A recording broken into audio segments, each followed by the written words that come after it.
Assalamualaikum warahmatullahi wabarakatuh dan salam sejahtera. Bertemu lagi dengan saya Cikgu Wan Zamzarina binti Jalaluddin dalam kelas PDPR Bahasa Melayu tahun 5. Tema yang ke-6, Sains, Teknologi dan Inovasi. Unit 18, Inovasi Bertambah Mutu.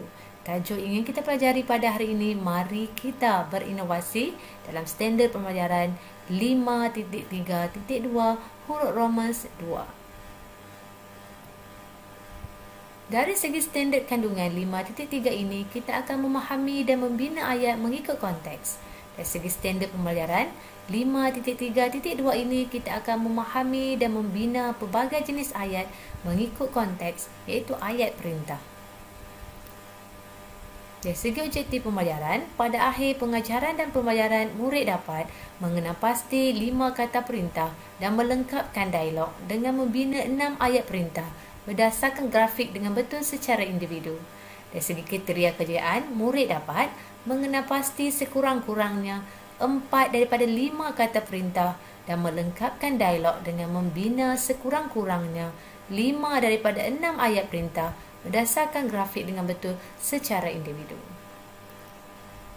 Baiklah murid-murid, sebab tumpuan kita pada hari ini iaitu kemahiran untuk mengenal pasti kata perintah dan ayat perintah.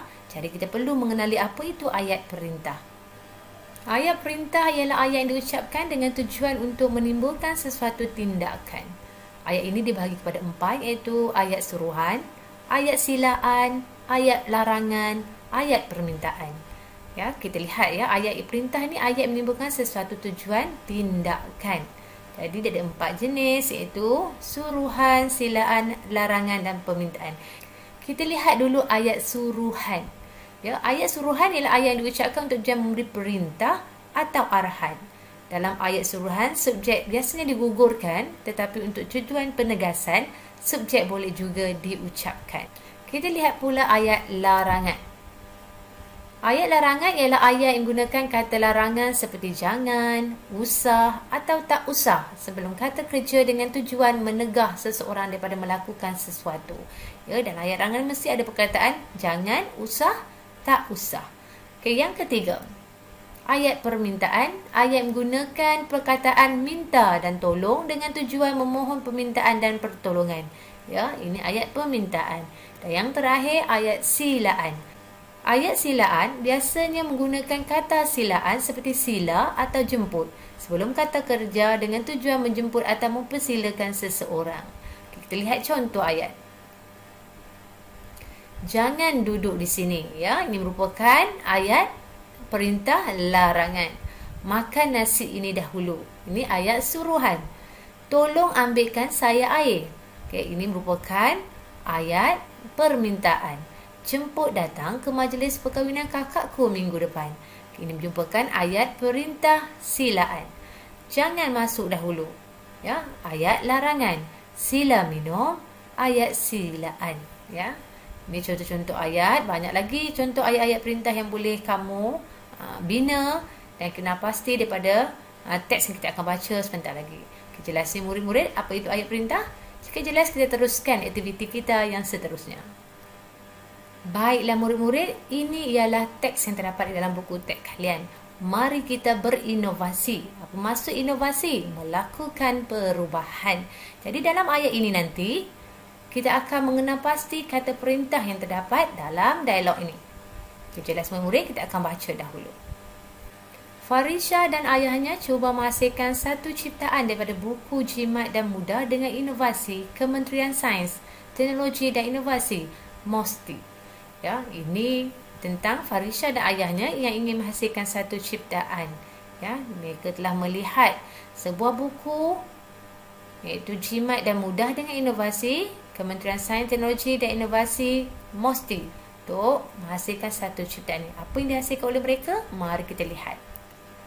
Farisha, mari kita hasilkan alat inovasi perangkap nyamuk, kata Encik Farid. Baiklah ayah, adakah alat ini memudaratkan kita? Tolong ayah beritahu keistimewaan alat ini, ujar Farisha.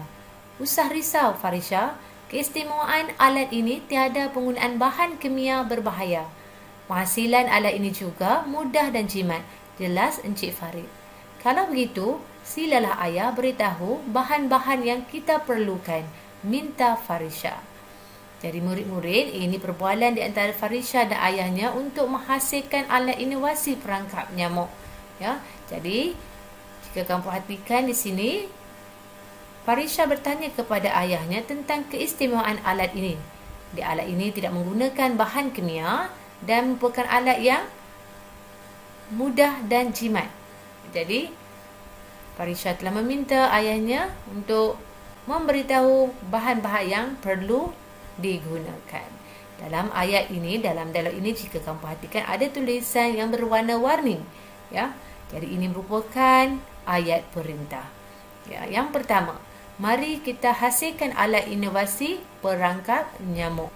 Jadi Encik Farid ni mengajak anaknya Farisha ya untuk menghasilkan perangkap nyamuk. Yang kedua, tolong ayah beritahu keistimewaan alat ini. Ya, ayat perintah, tolong, permintaan. Usah risau Farisha. Ya, ayat perintah, larangan. Okay, silalah ayah beritahu bahan-bahan yang kita perlukan. Ya, ayat silaan. Ya, jadi ini merupakan ayat perintah yang terdapat dalam teks ini. Okay, jelas? Kita teruskan. Mari kita lihat bagaimana cara untuk membuat alat inovasi perangkap nyamuk ini.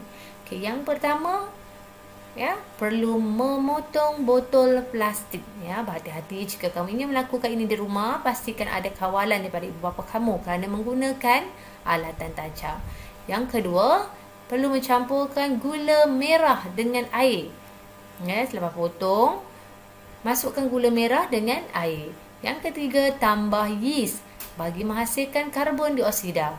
Ya, nyamuk tertarik akan karbon dioksida. Yeast tu kamu tahu tak yeast? Yeast untuk kita menghasilkan pau tu ya. Kamu boleh dapatkan yeast ini di kedai runcit. Okay, seterusnya, letakkan bahagian corong terbalik ke dalam separuh botol tadi. Ya. Kamu kena perhatikan betul-betul jika ingin melakukan ya alat inovasi perangkap nyamuk ini. Yang keempat, balut botol dengan kertas hitam. Kemudian letakkannya di sudut rumah. Ya, dan yang terakhir sekali, tunggu dan lihat hasil dalam masa 2 minggu. Ya, jadi jika melihat yang hitam-hitam ini, nyamuk yang telah terperangkap dalam botol ini. Ya, jadi jika kamu ingin mencuba, pastikan ada bimbingan ataupun tunjuk ajar daripada kedua ibu bapa kamu, abang atau kakak kamu supaya ia lebih teliti dalam penggunaan alatan tajam. Okay, jelas murid-murid, kita lihat seterusnya. Okay, aktiviti kita yang seterusnya melengkapkan dialog dengan membina ayat perintah. Ya, kita bagi dalam buku teks, mula-mula minta sediakan bahan seperti botol plastik 1.5 liter, 200 ml air, 50 gram gula merah, 11 gram yeast dan kertas pembalut hitam. Jadi berdasarkan langkah-langkah yang ditunjukkan berdasarkan grafik tadi dan frasa yang diberikan, kita perlu membina ayat perintah daripada bahan tersebut. Okey, jelas? Mari cikgu tunjukkan. Okey, kemudian minta potong botol plastik. Seterusnya, sila campurkan gula merah dengan air. Selepas itu, minta tambahkan yeast bagi menghasilkan karbon dioksida. Kemudian, tolong letakkan corong terbalik ke dalam separuh botol. Akhir sekali, sila balut botol dengan kertas hitam. Kemudian, letakkan di sudut rumah. Harap tunggu dan lihat hasil dalam masa 2 minggu. Kita boleh menggunakan kata perintah ini untuk menunjuk cara bagaimana menghasilkan inovasi ya alat perangkap nyamuk ini berdasarkan grafik. Kamu gunakan kata perintah untuk memastikan arahan-arahan ataupun langkah-langkah itu dapat disampaikan dengan baik. Okey, jelas ya murid-murid? Okey, sekiranya jelas, kita teruskan dengan aktiviti interaktif Woodwork Games. Seperti biasa, cikgu ada sediakan latihan interaktif Woodwork Game berdasarkan topik kita iaitu ayat perintah.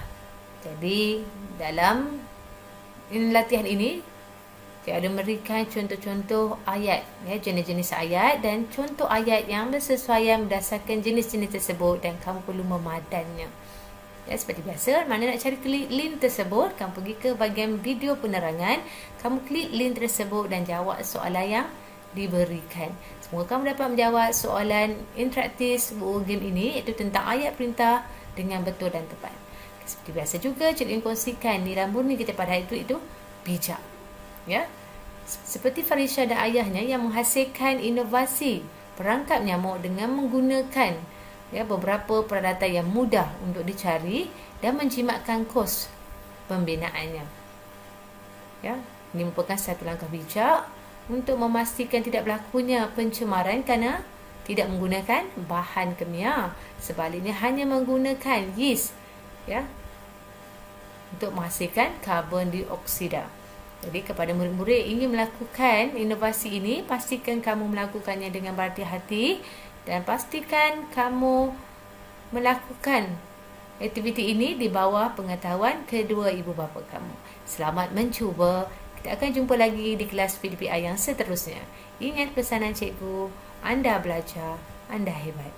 Sekian, terima kasih. Assalamualaikum.